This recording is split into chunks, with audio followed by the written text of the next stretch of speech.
Hi guys, welcome to day number 20 of the 30-day challenge. Apologies for yesterday, it wasn't the finest quality of video, but I can assure you after attempting it 5 times and technology failing me every single time, I just didn't have the heart to do it again. So I showed you the finished product, I guided you through the 4 steps, the 5 steps I think it ended up being, how to use this sheet, and we're going to practice those again today. We're going to catch up through the next couple of days, and then what we're going to do tomorrow is we're going to finish up, and then we're going to be using live data from Friday. Okay, so what we're going to do today is follow the 4 steps as always. The first one is insert your income, so it's just the one today, that's $12.50. And then step 2, so delete that off as always. Step 2 is find these materials totals, copy them and insert them into each, find the budget pot totals, the first one being materials, and insert them into the relevant pots as always, and then do that for every single total, every single transaction, and then just keep going backwards until you've done them. Owners pay, in it goes. Oh, excuse me. So again, remember to paste the value and not the formula, otherwise it will throw the whole thing out. So tax budget, in it goes. Then we want the income. So get the wages in there, just amazing. Nice to see that building up in the background, which is good. And then we are going to get the final one in there, which is expenses. There we go. Okay, so that's step 2 complete. Step 3 is we need to remove the outgoings out of the relevant pots. Okay, so go through each of them. We've got 2 expenses and 2 materials purchases today. So we've got 90 and 180 for our expenses. So get them in there. So it's 90 and 180. And you can see the running total up here, which is great. So go back to the income sheet here. Get rid of those 2. And then we've got 2 materials here, which is 80 and 24. So remove those as well. Much smaller material purchases, but they all count. So the whole reason of doing this, if you are working out margins normally, these smaller transactions, 80 and 24, they may well have been something that you missed. So doing it this method, it takes everything into account in your margins. It takes everything into account in your cash flow from project to project. So it's a really good way to start doing it, to start benefiting from it.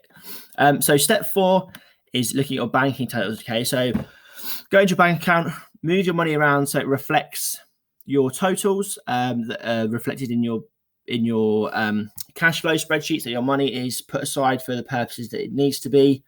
So go into your bank and do that. And step number 5 is bookmark where you got up to. So where we got up today was the 15th. We did a couple more days. So put that in there to act as your bookmark, and then that's it. That's your daily job done. Okay, so that's the next couple of days done in this video. Tomorrow, what we're going to do a few more. We're going to get right away. It'll be the 21st day tomorrow, so the 21st of January, because I'm doing it from the very first of the month, the very first day of the year. So what we'll do, we'll go all the way through to the 21st of January tomorrow, and then from Friday, the 22nd day, so the day following, we're going to be using live data, and there's a few extra tips and tricks that we're going to throw in on Friday, just so you know how to get the most out of this spreadsheet. Okay. Other than that, we had a question the other day come in, and the question was, when you're looking at your outgoings, when you're taking the outgoings out of the relevant pots, do these include the VAT that you've been charged, or do you use the total? And I thought that was a very good question. So I thought it's something that I should answer. So all the money that comes out, obviously, when you're looking at your bank statements and you're using the cash transaction that's in and out, because we're looking at cash flow here. This isn't anything to do with accounting methods. This isn't obviously doing your books in any sort of official way. This is just managing your cash flow. So we only use the cash totals. We don't use subtotals. We only use cash in, cash out, which simplifies the whole process, but actually you get the same result. So when you work out your margins, you can see here your VAT margin, which when you charge it is at 20%.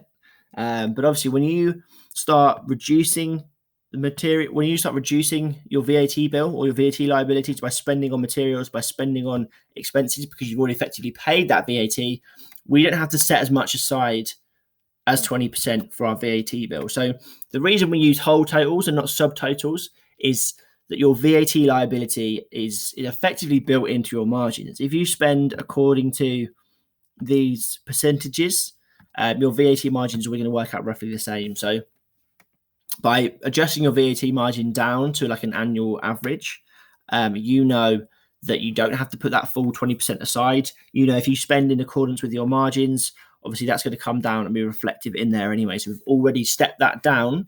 So there's we only use the total amounts, not the subtotals that don't include the VAT, because it all works itself out in the end. So I thought that was a really good question, and I thought I'd answer it. That's why we use the full cash totals, because we're dealing with cash flow. Obviously, if we pay a bill that includes VAT, regardless of how you want to look at it from an accounting perspective, in our cash flow, with our cash flow mindset on, that cash has left the business. So that VAT effectively bill that you've paid, that VAT did leave the business. Okay, so we've got to include it in our cash flow somehow. And by doing that, that allows us to bring our VAT margin percentage down. So we don't need to put the full 20% aside. We only need to put aside a smaller amount based on our margins. Okay. So that's it for today. We're back again tomorrow to finish it up.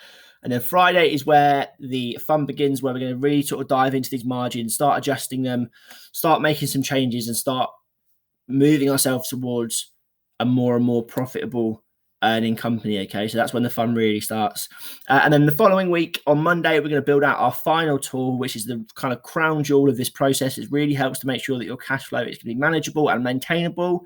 We're going to help you build out a margin and pricing calculator. So we'll explain exactly what that is on Monday.